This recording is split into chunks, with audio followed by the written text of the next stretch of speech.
The arrogant invaders. The Cephalari had never lost a war. In their 7,000 years of interstellar conquest, they had subjugated 46 sentient species, destroyed 12 civilizations that refused to yield, and established the most formidable empire the Milky Way had ever known. Their massive bioships darkened the skies of conquered worlds, their neural technology overwhelmed enemy communications, and their chromatophore-based camouflage made their ground troops nearly impossible to detect until it was too late. Supreme Admiral Vorlax stood on the command deck of the flagship Unwavering Dominance, his 6 appendages extended in a gesture of satisfaction as he observed the holographic display of humanity's solar system. The blue-green pearl of Earth rotated slowly in the projection, completely unaware of the armada preparing to descend upon it. "Another primitive species to add to our collection," he remarked, his voice a melodic series of clicks and whistles that the ship's translator converted to the common galactic tongue. "Our intelligence suggests they've barely mastered basic fusion technology. They haven't even colonized their neighboring planets effectively." His second-in-command, Sub-Admiral Kitsia, approached with caution. "The preliminary scout reports indicate some anomalies, Supreme Admiral. The humans display unusual behavioral patterns." Vorlax's skin rippled with amusement, patterns of blue and purple cascading across his cephalopod-like body. "All species believe themselves special, Kitsia. It is the nature of evolution to produce such delusions. What makes these humans different from the Arcturians or the Proxima Centaurians? Both claimed exceptionalism. Both now serve the Empire. The humans have an unusual resilience, sir. They appear to operate most effectively when facing impossible odds." Vorlax dismissed the concern with a casual wave of his upper appendage. "Then we shall give them no odds at all. Prepare the first wave. I want their planetary defenses neutralized within 6 rotations." "As you command, Supreme Admiral." The first Cephalari ships entered Earth's atmosphere 48 hours later. They bypassed the primitive satellite defense systems with contemptuous ease, their advanced cloaking technology rendering them invisible until they were already descending over major population centers. New York was the first to fall. The massive bioship hovered over Manhattan, its pulsating hull glowing with eldritch energy as it deployed neural disruptors that rendered communications useless and scrambled electronic systems. Cephalari ground troops swarmed down deployment tendrils, their bodies shifting color to match their surroundings as they moved through the panicking crowds. Similar scenes played out in Beijing, Moscow, London, and a dozen other major cities. Earth's military forces responded with predictable desperation. Fighter jets that were easily swatted from the sky, ground forces that couldn't target the chromatophore camouflaged invaders, and nuclear deterrents that were neutralized before launch. Within 72 hours, the United Nations declared an unconditional surrender. Earth's governments collapsed into chaos, and the Cephalari established neural control centers in each major city, beginning the process of assimilating the human population into their empire. Supreme Admiral Vorlax was already preparing to move the bulk of his forces to the next system when the first reports of resistance came in. It began in the ruins of Chicago. A Cephalari patrol vanished without a trace. Then another. Then an entire command post went silent. The Neural Control Center reported a surge of unexplained activity before it, too, went dark.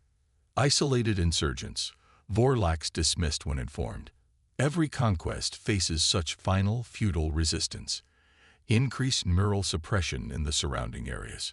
But the pattern repeated elsewhere. Sydney, Cairo, Rio de Janeiro.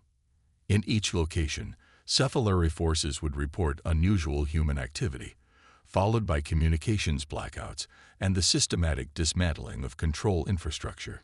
2 weeks after the initial invasion, Sub-Admiral Kitsia approached the Supreme Admiral again, her skin pulsing with patterns of anxiety.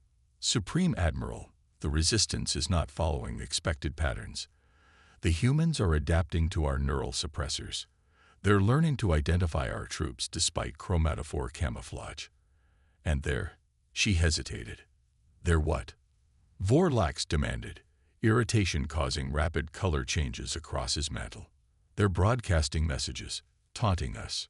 Show me. The holographic display flickered to life, showing grainy footage captured from a Cephalari patrol's visual feed moments before it went dark.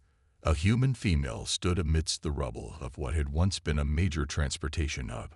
She wore mismatched armor pieced together from scavenged materials and held what appeared to be a modified pulse rifle, technology the humans shouldn't have been able to understand, let alone replicate. "My name is Commander Maya Chin," the human said, looking directly into the captured feed. "Former United States Marine Corps, now commanding officer of Earth Resistance Cell Alpha. I just wanted to let you squid-faced bastards know that we're coming for you. All of you. You think you've won because you took our cities. We never needed them anyway."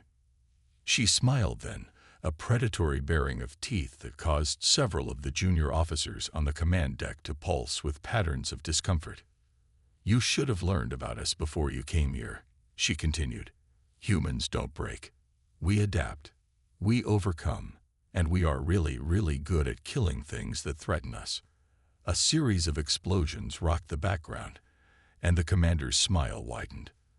"That's your neural control center going up in flames, by the way. Don't worry about trying to respond to this. I'll handle it from here." The feed cut to static. Vorlax's skin flashed with patterns of rage and disbelief. One human female causing this level of disruption. Impossible. "Sir," Ketzaya ventured cautiously, "intelligence suggests she is not alone." The phrase she used, "I'll handle it," has become a rallying cry among the human resistance. We're seeing it repeated across all theaters of operation. Meaning what exactly? Meaning, sir, that when a human says they'll handle something, they commit to it with unusual determination. Vorlax dismissed this with a contemptuous gesture. "Deploy the mind shredders. I want this Commander Chen captured and publicly processed. Show the humans what happens to those who resist the inevitable." The mind shredders were the elite of Cephalari forces, specially bred warriors with enhanced chromatophore control and neural weapons integrated directly into their nervous systems. They had been used only 3 times in the Empire's history, each time resulting in the complete psychological subjugation of the target species. 3 full squads were deployed to Chicago, where intelligence indicated Commander Chen's resistance cell was headquartered. They descended under cover of darkness, their bodies perfectly camouflaged against the urban ruins, neural sensors extended to detect the slightest human presence. They found nothing. Instead, the resistance found them. The first squad disappeared near what had once been a university campus. The second was ambushed in an underground transportation tunnel, their neural networks somehow jammed, rendering them visible and vulnerable. The third reported contact with a small group of humans, led by Chen herself before all communications ceased. 24 hours later, a single mind shredder returned to the Cephalari command post. Its skin displayed chaotic patterns of terror, its neural systems so damaged that it could barely communicate. It carried a message, a simple metal dog tag with words etched into the surface. "Told you I'd handle it. MC." The incident at Chicago marked a turning point. Across Earth, similar resistance cells emerged, each led by humans who echoed the same phrase when undertaking seemingly impossible missions against Cephalari forces. "I'll handle it." Supreme Admiral Vorlax found himself in an unfamiliar position, facing an enemy that refused to follow the established patterns of conquest and submission.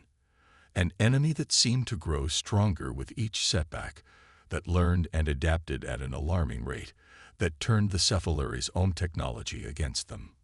4 months after the invasion began, Vorlax called an emergency council of his command staff aboard the Unwavering Dominance. "This situation has become untenable," he admitted, his skin muted to dull grays and browns, colors of frustration and confusion. "The humans are not responding to neural suppression as expected. Their resistance cells have disrupted our control centers in 28 major urban areas. They've begun targeting our bioships directly." Perhaps we should consider a strategic withdrawal, suggested Ketsia, now promoted to admiral after her predecessor was killed in a resistance attack. Regroup and develop new. Retreat is not an option. Vorlax interrupted, his skin flashing crimson. No species has ever forced the Cephalari Empire to abandon a conquest. I will not be the first Supreme Admiral to suffer such humiliation. He gestured to the tactical display, where red indicators showed the spreading human resistance. We will deploy the Genesis weapon. Sterilize this planet and be done with it. A shocked silence fell over the command staff. The Genesis weapon had never been used on an inhabited world. It would render Earth uninhabitable for centuries, destroying not just the humans, but all life on the planet. Admiral Ketsia's skin pulsed with patterns of concern. Supreme Admiral, the Emperor has expressly forbidden the use of the Genesis weapon on potential resource worlds. Earth has considerable. I am aware of the Emperor's directives, Vorlax snapped. But these humans, they defy all predictive models. They continue to resist despite overwhelming force. They adapt to our technology at an impossible rate. An alarm blared through the command deck, cutting off Vorlax mid-sentence.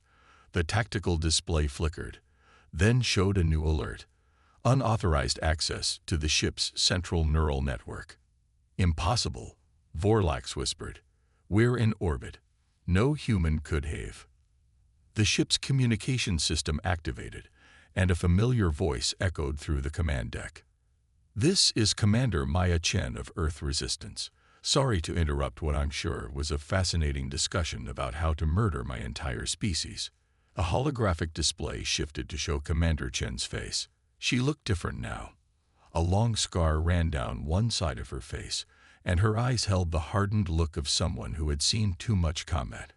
But her confident smile remained unchanged. I just thought you should know that while you've been trying to figure out how to handle us, we've been figuring out how to handle you. Your neural network. Fascinating technology. Took us a couple of months to crack it, but once we did, well, let's just say your bioships aren't as secure as you thought. Vorlax's skin rippled with patterns of rage and disbelief. How are you broadcasting to this vessel? How did you penetrate our defenses? Chen's smile widened. That's the thing about humans, Admiral. We're curious, adaptable. When we see new technology, we don't just use it, we improve it. Your neural transmitters. We've reversed them. Your chromatophore camouflage. We've developed sensors that make it useless. Your bioships. Well, she glanced off camera, as if checking something. I'd suggest evacuating this vessel within the next 10 minutes. We've reprogrammed your own neural network to interpret the ship itself as a threat. It's already started attacking its own systems. As if to confirm her words, alarms began blaring throughout the ship. Status displays showed critical systems failing as the bioship's neural network turned against itself. You're bluffing, Vorlax hissed. No primitive species cold. Maybe you should have studied us before you attacked, Chen interrupted.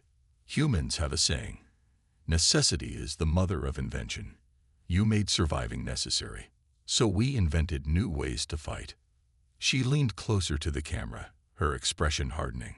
Oh, and that Genesis weapon you were discussing. Don't worry about it. I'll handle it. The communication cut off abruptly. Vorlax turned to his command staff, his skin cycling through patterns of rage, disbelief, and, for the first time in his long career, fear. Evacuate the ship, he ordered. Now. As escape pods jettisoned from the unwavering dominance, the Supreme Admiral watched his flagship begin to convulse as its neural network collapsed. In the distance, he could see other bioships in the fleet experiencing similar failures. For the first time in 7,000 years of Cephalari conquest, a Supreme Admiral gave the order he had never imagined would pass his neural transmitters. Retreat. And somewhere on Earth, Commander Maya Chen watched the Cephalari fleet's disarray with grim satisfaction, already planning the next phase of humanity's unexpected counterattack. The adaptive response. 6 months after the Cephalari invasion began, Earth's landscape had been transformed. Major cities lay in ruins, but they were no longer under alien control. Instead, they had become hubs of human innovation and resistance, where scientists, engineers, and soldiers worked together to adapt and reverse engineer Cephalari technology. The retreat of Supreme Admiral Vorlax's fleet had given humanity a brief respite, but everyone knew it was temporary. The Cephalari Empire spanned hundreds of star systems. They would return with greater numbers and new tactics.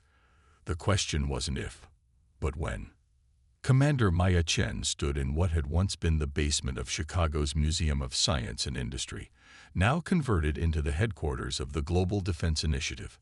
Holographic displays powered by repurposed Cephalari technology showed status reports from resistance cells worldwide, while teams of scientists huddled around dissected alien tech. Their neural network is the key, Dr. Elias Khoury explained, pointing to a pulsating mass of synthetic tissue floating in a containment field. It's not just a communication system. It's the foundation of their entire civilization. Each Cephalari is connected to it from birth, forming a kind of collective consciousness, which explains how they coordinate so effectively. Maya nodded.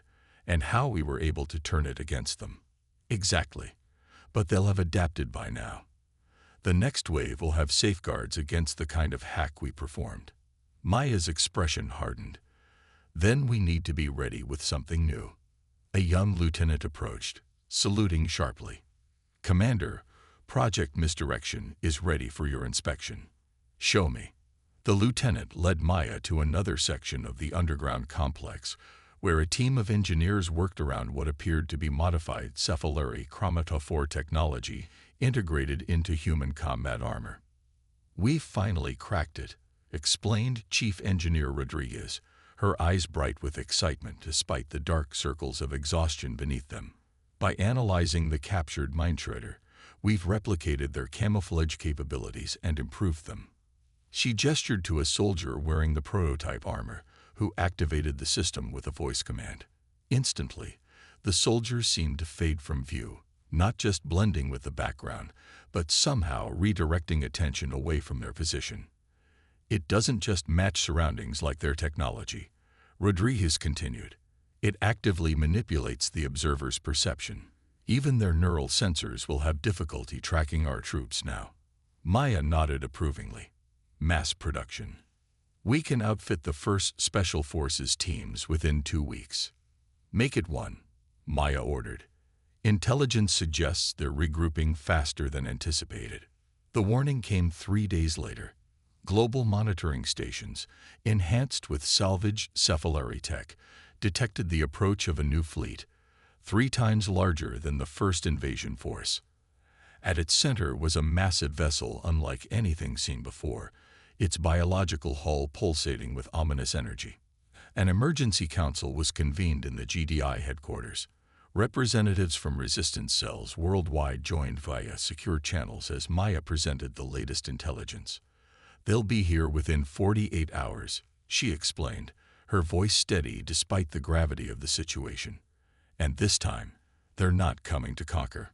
Supreme Admiral Vorlax has been replaced by Grand Executioner Mektoral, a military leader known for obliterating resistance rather than subjugating it. Dr. Carey's face paled. They're coming to exterminate us. That's their plan, Maya agreed. But they're forgetting something important. Her lips curved into a determined smile. They've only seen a fraction of what humanity can do when pushed to the edge. She activated a holographic display showing a new type of vessel, smaller than the Cephalari bioships, but sleeker, incorporating both human and alien technology. Operation Trojan Horse. While they've been regrouping, we've been building. These hybrid ships can mimic Cephalari neural signatures. They'll think these are reinforcements joining their fleet. And once they're inside, asked General Williams of the European Resistance. Maya's smile turned predatory. That's where the handlers come in. The handlers were a new Special Forces unit, formed from the most adaptable and resourceful soldiers from resistance cells worldwide. Equipped with the enhanced chromatophore armor and neural disruptors reverse-engineered from captured cephalary technology, they had spent weeks training for a mission that most considered suicidal. In a secured training facility beneath the ruins of Chicago, 50 handlers prepared for deployment. They moved with unnatural silence, their armor shifting and adapting to their surroundings as they practiced infiltration techniques against simulated cephalary defenses. Maya watched their final exercise with Colonel Jackson, the grizzled Special Forces commander who had been tasked with leading the handlers. "They're ready," Jackson said simply. "They need to be," Maya replied. "If this fails, there won't be a second chance."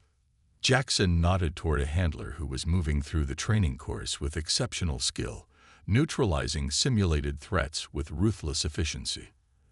"That's Lieutenant Reyes, best infiltration specialist I've ever seen. If anyone can get into the command vessel, it's him." Maya studied the soldier with interest. "He understands what we're asking. The chances of survival are." "He volunteered before I finished explaining the mission," Jackson interrupted. "His family was in Los Angeles during the first wave. He has nothing to lose." The lieutenant completed the course and removed his helmet, revealing a young face marked by a jagged scar that ran from his temple to his jaw. Noticing Maya's attention, he approached and saluted. "Commander Chen, it's an honor." "Lieutenant Reyes, Colonel Jackson speaks highly of your skills." Reyes nodded, his expression solemn. "I understand I'll be leading the team targeting the command vessel." "It's a one-way mission, Lieutenant." "With respect, Commander, that doesn't matter." His eyes burned with quiet intensity. "What matters is making sure those squid-faced bastards understand that coming to Earth was the worst mistake they ever made." Maya studied him for a moment, then nodded. "Briefing in 2 hours. We launch at dawn." As the cephalary fleet approached Earth orbit 36 hours later, 10 sleek hybrid vessels emerged from hidden lunar bases. Their hulls pulsed with biosignatures that perfectly mimicked cephalary recognition patterns, allowing them to approach the invasion fleet without raising alarms. Aboard the lead hybrid ship, Lieutenant Marcus Reyes checked his gear one final time. His team of 12 handlers stood ready, their modified armor humming softly as the chromatophore systems cycled through calibration sequences. "Remember," he told them, "we're not looking for a stand-up fight. Get in, deploy the payloads, get to the extraction point if you can." "And if we can't?" asked Specialist Santos, the team's demolitions expert. Reyes gave her a grim smile. "Then make sure you take as many of them with you as possible." The ship's captain's voice came over the intercom. 5 minutes to intercept. Handlers to deployment stations. Reyes led his team to the airlocks, where specialized pods waited to transport them to their target, the massive command vessel at the center of the cephalary fleet. Unlike the bioships that surrounded it, this vessel appeared to be a hybrid of organic and mechanical technology, its surface bristling with weapons. "That's the inevitable dominance," Reyes noted, studying the tactical display. "Grand Executioner Mektoral's flagship. Intelligence says he never leaves it." "Then we bring the fight to him," Santos replied, patting the specialized charges strapped to her armor. The captain's voice returned. "We've been cleared to approach. Cephalary Neural Network has accepted our identification codes. Deployment in 30 seconds. Reyes took a deep breath, feeling the familiar calm of pre-mission focus settling over him. Helmets on. Neural dampeners active. The team sealed their helmets, activating the systems that would shield their human brainwave patterns from cephalary detection. Their armor shimmered, adapting to match the interior environment of their target vessel. 10 seconds, the captain announced. "May whatever gods you believe in watch over you." Reyes checked his neural disruptor one last time. "Remember what the commander says. When a human tells you, I'll handle it." "The war is already over," his team finished in unison. The pods launched silently, streaming toward the inevitable dominance like invisible missiles. Cephalary defense systems, calibrated to detect conventional weapons and ships, failed to register the approaching threat. The pods breached the outer hull of the command vessel with minimal impact, their design specifically engineered to penetrate cephalary biotech without triggering alarm systems. Within moments, Reyes and his team were inside the massive alien flagship. Chromatophores at maximum. Reyes ordered through the team's secure neural link, another adaptation of cephalary technology. Move to your assigned targets. Maintain communication blackout unless absolutely necessary. The team separated, becoming nearly invisible as they moved through the pulsating corridors of the alien vessel. Their armor not only concealed them visually but also redirected the attention of passing cephalary troops, making the aliens' gaze slide past without registering their presence. Reyes and Santos headed for the central neural hub, the brain of the entire ship. According to intelligence gathered from the first invasion, destroying this would not only cripple the vessel but potentially disrupt command and control across the entire fleet. They encountered their first real obstacle at a sealed neural barrier, a living membrane that scanned for authorized cephalary neural patterns before allowing passage. "Now we see if Dr. Curry's toys work," Reyes muttered, activating a device on his wrist. The device pulsed, emitting a complex neural signature copied from a captured cephalary officer. For a tense moment, nothing happened. Then, with a soft squelching sound, the membrane parted. "I owe that man a drink," Santos whispered as they slipped through. Beyond the barrier lay a vast chamber unlike anything human eyes had seen before. Pulsating organic columns stretched from floor to ceiling, each connected to thousands of neural filaments that spread throughout the ship. At the center floated a massive brain-like structure, glowing with bioluminescent energy. "That's it," Reyes confirmed. "The neural hub."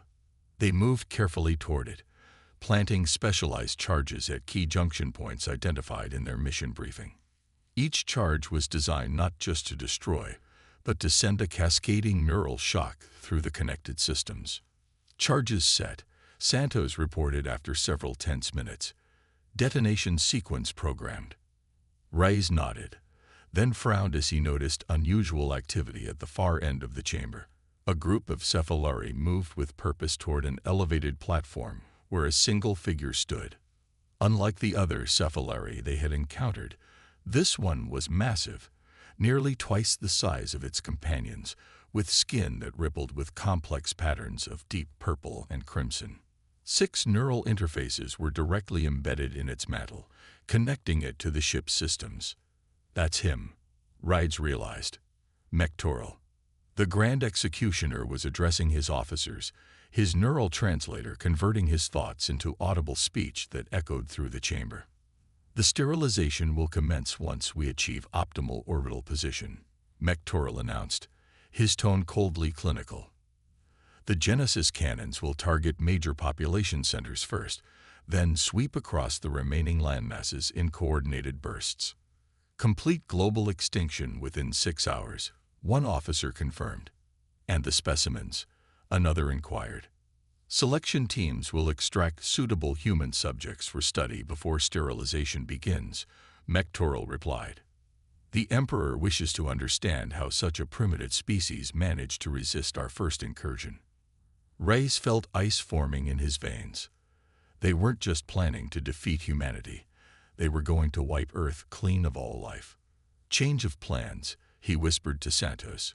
"We need to take out Mectoral directly." "That wasn't part of the mission," she objected.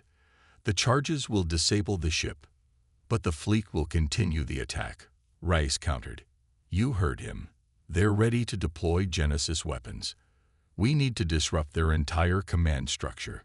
Before Santos could argue further, alarms suddenly blared throughout the chamber. On a massive neural display, images appeared showing human hybrid ships engaging cephalary vessels throughout the fleet. The diversionary attack had begun. Mectoral's skin flashed with patterns of rage. "Impossible. How did they penetrate our defenses?" "Neural signatures indicate cephalary vessels," an officer reported, confusion evident in his patterns. "But weapons and tactics are human." "Find them," Mectoral roared. "Find the infiltrators." Reyes knew their window of opportunity was closing fast. Detonate the charges now, he ordered Santos. I'm going after Mectoral. Lieutenant, that's an order, specialist. His voice softened. If I don't make it, tell Commander Chen. Tell her I handled it. Santos nodded reluctantly. 30 seconds to detonation. Reyes checked his neural disruptor, adjusted his armor's camouflage settings to maximum, and moved toward the platform where the Grand Executioner continued barking orders to his increasingly panicked officers. The first charge detonated with a flash of blue energy, sending a neural shockwave through the connected systems. Cephalari throughout the chamber dropped to the ground, their neural systems overloaded by the sudden surge. More explosions followed in rapid succession as the remaining charges triggered. In the chaos, Reyes sprinted toward Mectoral, his camouflage failing as he diverted power to speed and shields. The Grand Executioner spotted him, tentacles writhing in surprise and rage. Human, he snarled, neural weapons forming at the tips of his appendages. Reyes didn't slow down. From Earth, with love, he growled, activating the final device on his belt. A concentrated neural bomb designed specifically to overwhelm Cephalari neural systems. He leaped at Mectoral, wrapping his arms around the massive alien as the device began its countdown. The Grand Executioner's skin flashed with patterns of alarm as he recognized the device. You'll die too, human. Reyes smiled behind his helmet. I know, but I'm okay with that. He tightened his grip as Mectoral struggled to throw him off. Want to know why? The neural bomb's whine reached its peak. Because I said I'd handle it. The explosion consumed them both in a blinding flash of neural energy that cascaded through Mectoral's direct connections to the ship's systems. The neural shock spread like lightning, jumping from one neural hub to another, from ship to ship through the fleet's interconnected network. Throughout the Cephalari fleet, command systems failed. Neural connections collapsed. Ships drifted aimlessly or turned against each other as their guidance systems malfunctioned. And aboard one human ship monitoring the battle, Commander Maya Chen watched the chaos unfold with a mixture of grief and grim satisfaction. He did it, she whispered as the massive command vessel began to break apart. He actually did it. The first phase of humanity's counterattack had succeeded, but at a terrible cost. The question now was whether they could capitalize on this momentary advantage before the Cephalari recovered. What no one yet realized was that Lieutenant Marcus Reyes had done far more than cripple a fleet. His sacrifice had struck at the very heart of Cephalari society, and the ripples would soon reach the distant throne of the Emperor himself. The unexpected victory. Emperor Zorthal of the Cephalari Empire had never personally involved himself in a conquest. Throughout his 300-year reign, he had observed from afar as his fleets subjugated world after world, species after species, expanding the Empire's reach across the galaxy. But now, for the first time, he found himself aboard the Imperial dreadnought Eternal Dominion, leading a fleet of over 10,000 vessels toward a seemingly insignificant blue planet in a backwater spiral arm of the galaxy. The loss of Grand Executioner Mectoral and much of the Second Invasion fleet was more than a military setback. It was an unprecedented humiliation. Rumors had spread throughout the Empire, whispers of the primitive species that had somehow turned Cephalari technology against its masters. Some frontier worlds had even begun showing signs of unrest, inspired by stories of human resistance. This ends now, Emperor Zorthal declared to his assembled war council, his massive form dominating the neural chamber. Unlike regular Cephalari, the Emperor had been genetically engineered for both size and neural capacity. Standing nearly 4 meters tall, with 12 appendages and skin that pulsed with complex patterns of gold and deep crimson, he was a living embodiment of the Empire's power. We will not merely defeat these humans, he continued, neural patterns expressing a cold fury that made his officers flinch. We will erase them so thoroughly that their very existence will be forgotten. Their planet will be reduced to ash, and that ash sown with biophages to ensure nothing ever grows there again. High Admiral Sekval, the newly appointed military commander of the expedition, bowed his appendages in submission. The fleet carries enough Genesis weapons to sterilize the planet 10 times over, Emperor. We have also developed new neural barriers to prevent the humans from infiltrating our systems again. And yet, the Emperor's neural patterns shifted to contempt. 2 previous fleets made similar assurances. Both failed. They underestimated the humans, Sekval acknowledged. We will not make the same mistake. Our preliminary bombardment will destroy their infrastructure before they can even detect our presence. There will be no opportunity for resistance. Emperor Zorthal's skin rippled with skepticism, but he merely gestured dismissal. Proceed with the operation. I will observe. As the Imperial fleet approached the outer reaches of Earth's solar system, they maintained complete communication silence, their advanced cloaking technologies rendering them invisible to conventional detection methods. The humans had proven dangerous. There would be no warnings, no demands for surrender, only swift and absolute destruction. What the Cephalari didn't know was that humanity had been preparing for their return. In the lunar base designated Watchpoint Alpha, Commander Maya Chen stood before a global coalition of military leaders, scientists, and engineers. The massive chamber had been carved deep beneath the lunar surface, protected from detection by layers of salvaged Cephalari stealth technology. There,